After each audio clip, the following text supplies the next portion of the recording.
স্পেনের কাছে ১-০ গোলে হেরে পর্তুগালের বিদায়ের সাথে সাথে বিশ্বকাপ মঞ্চে অবসান ঘটল ফুটবল ইতিহাসের অন্যতম মহাকাব্যিক এক অধ্যায়ের।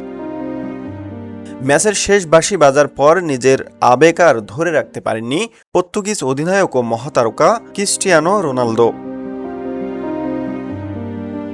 অশ্রুসিক্ত চোখে নত মস্তকে যখন তিনি মাঠ ছাড়ছিলেন, তখন তার চোখে মুখে ছিল চরম হতাশা আর বিষাদের ছাপ।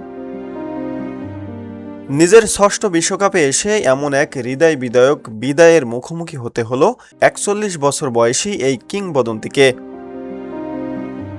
রেফারির শেষ বাঁশির পর বেশ কিছুক্ষণ মাঠেই স্তব্ধ হয়ে দাঁড়িয়েছিলেন রোনালদো। দুই হাতে বারবার মুখ ঢাকছিলেন তিনি। এরপর শূন্য দৃষ্টিতে স্টেডিয়ামের চারপাশের গ্যালারির দিকে তাকিয়ে রইলেন একা। ক্যারিয়ারের শেষবারের মতো ছুঁয়ে দেখতে চাইলেন বিশ্বকাপের এই চেনা আবহ।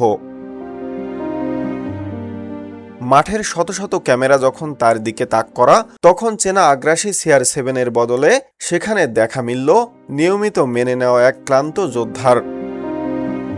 ড্রেসিং রুমের দিকে হেঁটে যাওয়ার পুরোটা সময় তার মাথা ছিল নিচু। নিজের হাতের ক্যাপ্টেনের আর্মব্যান্ডটি শক্ত করে ধরে রেখেছিলেন তিনি। পুরোটা পথ একটি শব্দও মুখ ফুটে বলেননি আন্তর্জাতিক ফুটবলের এই সর্বোচ্চ গোলদাতা। নীরব এক অভিমানেই শেষ হলো তার বিশ্বকাপের অধ্যায়।